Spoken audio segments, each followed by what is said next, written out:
मैंने सोचा था कि यहाँ पे साड़ियाँ बहुत महंगी होंगी, लेकिन ऐसा नहीं है। यहाँ पे साड़ियों के रेट बहुत रिजनेबल हैं। ये 1000-1200 की साड़ी मुझे बहुत पसंद आई है। इतनी सुंदर साड़ी है। और यहाँ पर और भी साड़ियों की वैरायटी बहुत अच्छी है। मैंने गिफ्ट पर्पज़ के हिसाब से ये 350 की साड़ी खरीदी है। मैंने ऐसी 20 साड़ियाँ अलग अलग प्रिंट्स की ली हैं, और जो बाज़ार में 500-600 से कम नहीं है। तो यहाँ पर वेडिंग कलेक्शन भी बहुत अच्छा है, लहंगे बहुत खूबसूरत हैं, और रेट भी काफ़ी रिजनेबल है। पहचाना? जय स्तंभ पृथ्वीराज चौक सतना। सूट यहीं से लेना, वरना घोड़ी हिनहिनाएगी। और अब साड़ी और लहंगा भी यहीं से लेना, वरना दुल्हन रूठ जाएगी। इस खबर के प्रायोजक हैं पूजा श्री डिटर्जेंट पाउडर व केक। फ्लोरा में स्वाद है, क्वालिटी है, सबसे बेस्ट क्वालिटी इतने दिन से मेंटेन किए हुए, जबरदस्त। फ्लोरा चाय एक नंबर लगती है, कड़क है चाय, बहुत अच्छा फ्लेवर है, यानी पीने में बहुत स्वाद आता है।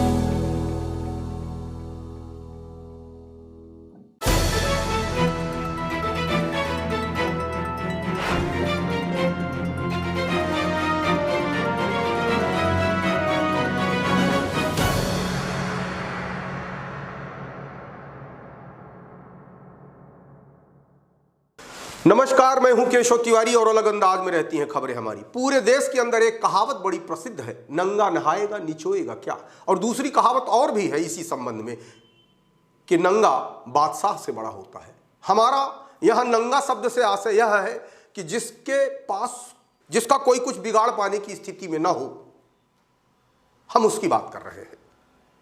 हम ड्राइवरों की हड़ताल की बात कर रहे हैं। देश के अंदर गुजरात के नेताओं ने बड़े बड़े नेताओं को ईडी और सीबीआई का भय दिखाकर पानी पिला दिया, घुटने के बल बैठा दिया। लेकिन ड्राइवर को अमित शाह ईडी और सीबीआई का भय नहीं दिखा सकते थे।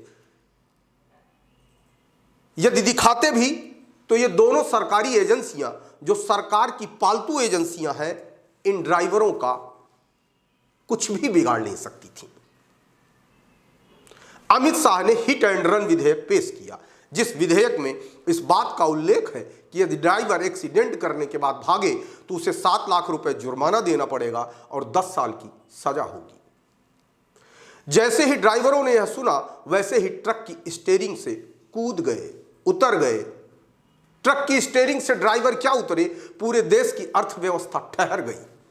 देश की केंद्र सरकार ने भी यह नहीं सोचा होगा कि हिट और रन के मामले में ड्राइवर संगठित होकर हड़ताल पर चले जाएंगे और ड्राइवर की वजह से सरकार को झुकना पड़ेगा। देश के अंदर जब किसानों के लिए कानून बनाया गया तो किसानों ने भी आंदोलन किया, लेकिन किसानों की वजह से देश की अर्थव्यवस्था रुक नहीं सकती थी। इसलिए सरकार ने उनकी एक नहीं सुनी और कान में तेल डालकर बैठी रही।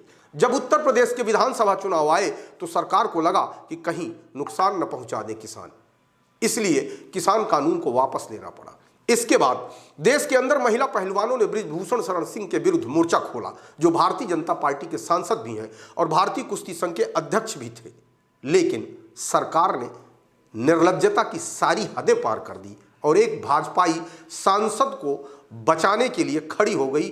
भले ही देश के पहलवानों के चक्कर में पूरा देश शर्मसार हुआ।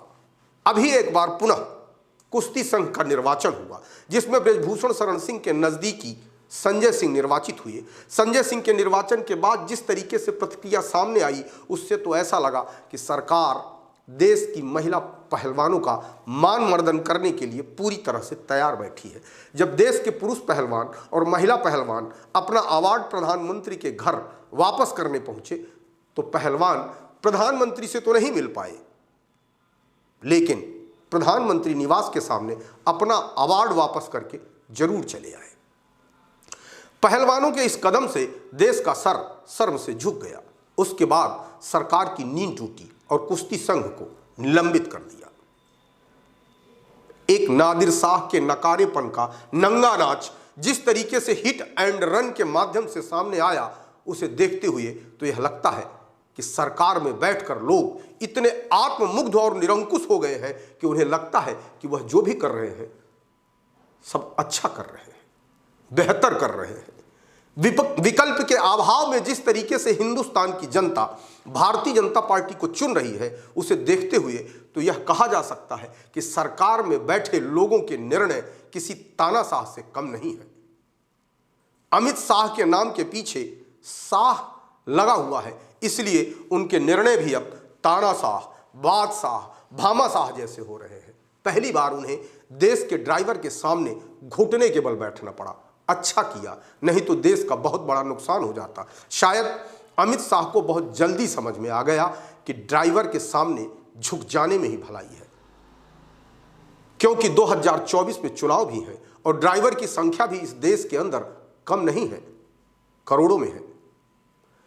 हमने इस समाचार में कहा है कि नंगा नहाएगा निचोएगा क्या। इसके पीछे ड्राइवर को नंगा कहने का भाव नहीं है। कहने का अभिप्राय यह है कि यह बेचारे गरीब हैं, गाड़ी चलाकर अपना भरण पोषण करते हैं, अपने परिवार का भरण पोषण करते हैं। इनके पास ऐसा कुछ नहीं है कि सरकार इनके घरों में छापा डालकर इन्हें डरा लेगी। यदि ड्राइवर की स्थिति लखपति और करोड़पति वाली होती तो सरकार निश्चित तौर पर अपने डंडे से इन ड्राइवरों को हाँकने की कोशिश करती।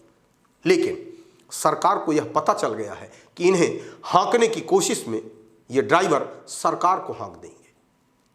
इस देश में ड्राइवर से ज्यादा संख्या किसानों की है, लेकिन किसानों की आवाज को सरकार ने दबाने की भरपूर कोशिश की, करीब करीब अनसुना ही कर दिया था। उत्तर प्रदेश में चुनाव नहीं होते तो सरकार किसानों की कोई बात नहीं सुनती। कई महीनों किसानों का आंदोलन चला, 700-800 किसान मारे भी गए, लेकिन जो काम एकजुट विपक्ष नहीं कर पाया वह काम देश के ड्राइवरों ने कर दिया। सरकार को अपने तानाशाही निर्णय को वापस करने पर तो मजबूर कर ही दिया। यह कानून मोटर कांग्रेस के पदाधिकारी से बातचीत करने के बाद ही अब लागू होगा। यह कानून वापस तो नहीं हुआ है, लेकिन फिलहाल कुछ दिनों के लिए रद्द समझिए। सरकार ने समझ लिया है कि ड्राइवर से लड़ने का मतलब होता है बर्रैया के छत में हाथ डालना। ड्राइवर ने सरकार को एक बर्रैया की तरह नोचकर यह बता दिया कि चालक ही इस देश का वास्तविक संचालक है। यदि चालकों के साथ छेड़खानी की गई तो देश का संचालन रुक जाएगा। अब सवाल यह उठता है कि जब देश के अंदर इस तरीके का कानून लागू किया जा रहा था तो क्या इसके नफा नुकसान के बारे में नहीं सोचा गया? एक साधारण आदमी से भी अगर पूछ लिया गया होता कि ड्राइवर एक्सीडेंट करने के बाद अपनी जगह पर रुकेगा तो जनता मार मार कर उसे भर्ता बना देगी। ऐसे में कोई भी ड्राइवर एक्सीडेंट करने के बाद वास्तविक जगह पर तो नहीं रुक सकता। इतनी सी बात अगर आम आदमी के समझ में आ सकती है तो क्या देश के गृह मंत्री अमित शाह को यह बात क्यों समझ में नहीं आई? अगर सरकार विरोध की भाषा ही समझती है तो जिस तरीके से ड्राइवरों ने सड़क पर उतरकर विरोध किया, उससे एक संदेश तो पूरे देश की जनता को मिल चुका है कि यदि सरकार को झुकाना है तो सड़कों पर उतरना होगा। वातानुकूलित कमरे में बैठकर ज्ञान देने से सरकार कुछ सुनने और समझने वाली नहीं है। यदि आपको लगता है कि कहीं गलत हो रहा है तो उसके लिए आपको पूरी ताकत के साथ एकत्रित होकर सड़क पर उतरकर अपनी ताकत का इजहार करना होगा। आपको हमारी खबरें कैसी लगती हैं कमेंट बॉक्स में आके कमेंट कर सकते हैं, लाइक कर सकते हैं, शेयर कर सकते हैं। और यदि आप विशाल खबर चैनल को देख रहे हैं और अभी तक विशाल खबर चैनल को सब्सक्राइब नहीं किया है तो हमारा आग्रह है कि विशाल खबर चैनल को सब्सक्राइब कर हमें अपना आशीर्वाद जरूर प्रदान करें।